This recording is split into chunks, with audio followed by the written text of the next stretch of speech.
xiriirka iyo wada shaqaynta wanaagsan ee ka dhaxeeya hoggaanka ay bulsho doorato ayaa noqon kara mid u horseeda inay ka mid dhaliyaan hawlaha ballaadhan ee horyaala iyadoo aynu horay u soo joognay dib u dhicii iyo dhibaatooyinkii ay Soomaalidu ka dhaxashay khilaafka soo kala dhaxgala madaxda ay doorato iyadoona khilaafka madaxweynaha iyo ra'iisul wasaaraha soo kala dhaxgali jiray uu ku sii siqayay inuu ka mid noqdo waxyaabaha sida joogtada dalka uga dhaca ee lama dhaafanka haddaba waxaa arrintaasi gobolkeedu dhacay markii Soomaaliya ay dooratay madaxweyne Maxamed Cabdullaahi Farmaajo oo isaguna soo dooray ra'iisul wasaare Xasan Cali Khayre si loogu adeego shacabka Soomaaliyeed waa kan madaxweyne Farmaajo oo shacabka Soomaaliyeed la wadaagay bishii Juun ee sanadii 2017 waxa uu ka dhigan yahay ra'iisul wasaare Khayre nabad iyo nolol haddaysan jirin ummad ma jirayso waxaana beys u ah nabad iyo nolol kow waa idiin sheegay danta shakhsiga in laga guuro oo loo guuro dan guud danta guud waxay tahay oo aniga iga bilaabatay oo idinku aad igu taageerteen inaan idiin keeno saan idiin ballan qaaday ra'iisul wasaare iga wanaagsan ra'iisul wasaarahana ballantii waa fulay oo wuxuu keenay wasiiro ka wanaagsan dhinaca kale ra'iisul wasaaraha xukuumadda Soomaaliya Xasan Cali Khayre ayaa dhankiisa sheegay inay meesha ka baxday waqtigii hoggaanka dalku uu ahaa laba garab oo kala fadhiya waxa uu sheegay in haddii aad la kulanto madaxweynaha ay ka dhigan tahay inaad la kulantay ra'iisul wasaaraha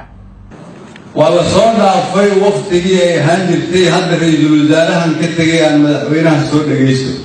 waxaa lagu jiraa Soomaaliya haddii aad ra'iisul wasaaraha aragtay madaxweynaha waa aragtay haddii aad madaxweynaha aragtay ra'iisul wasaaraha waxaa lagu jiraa Soomaaliya sida Soomaaliya ay noqon karto mustaqbalka sidii sharafta iyo karaamada ummadda Soomaaliyeed ay ahaan jirtay xiriirka wada shaqaynta iyo kalsoonida ballaadhan ee ka dhaxaysa madaxweynaha iyo ra'iisul wasaaraha oo shacabka rajo badan gelisay waxaa dhankiisa ka waramaya xildhibaan Mustafa Maxamuud Qodax oo ka mid ah mudanayaasha aqalka sare madaxweyne Farmaajo iyo Xasan Khayre waxa weeyaan taariikhda marka ilaa Cabdilaahi Yuusuf dawladiisa laga soo bilaabo labada nin ee ugu fiican xagga isfahanka oo runtii mudan in lala shaqeeyo weeyaan xaqiiqatan waa sidaa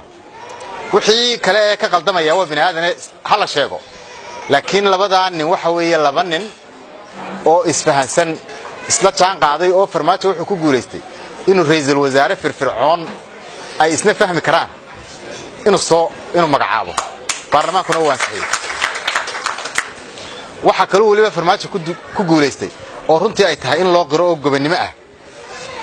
hadiya jeer madaxda Soomaalidu marka ay ilaa wasiirada asaasa weligood dhaqanka wali ahaan jireen waxa la yiraahdaa decentralization iyo shaqada in la qaybiyo ma yaqaanaan qofka shaqadiisa uma daayaane madaxweynuhu intuu wasiir dhiso haddana shaqada halkan ku haysta inta badan dhaqanka Soomaalidu waa iska caynka shananka ninka madaxda ka hooseysa ma ixtiraamo shaqadooda uma daayee ilaa taliye uu ugu doonaa inuu dhaafo dhaqankaas inta badan lahaan jiray Farmaajo dhaqanka ma laha oo dad badan baa waxay ku canaantaan ma ku dhahdaan ilaa wixii aynu ku barbaaray siyaasadii baa la doonayaa waxaynu ku barbaaray oo 3 sanadood aynu naqaanay kaliya talismadaas aynu naqaanay Farmaajo dad baa imka ku canaanta ra'iisul wasaaraha ayaa shaqadii faraha uga qaaday uu ku saxan yahay siyaasad qaldan maaha hadduu ra'iisul wasaaruhu shaqaynayo in loo daayo shaqada fulinta ee wasiiradiisa inuu isagu dabagalo la xisaabtamo oo madaxweynuhu kaalintii odaynimada dalka qaato arrintaas waa muhiim Farmaajo arrintaas horta qaatay ugu dambeyntii waxa uu baalay isku duubnida madaxda dawladdu inay horseed u noqon doonto kamid dhalinta rajada shacabka Soomaaliyeed bal haddaba dardaarankii doqon baan ogeyn waxa uu danay dantiinu waa wada jirka daryeela midnimaad ku doogsataan deysta oo isku dirkiina diida waa heestii isku duubni iyo kooxdii Heegan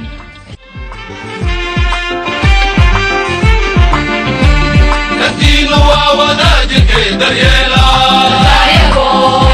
midnimaad ku doogsataan deysta isku dirkiina diida isku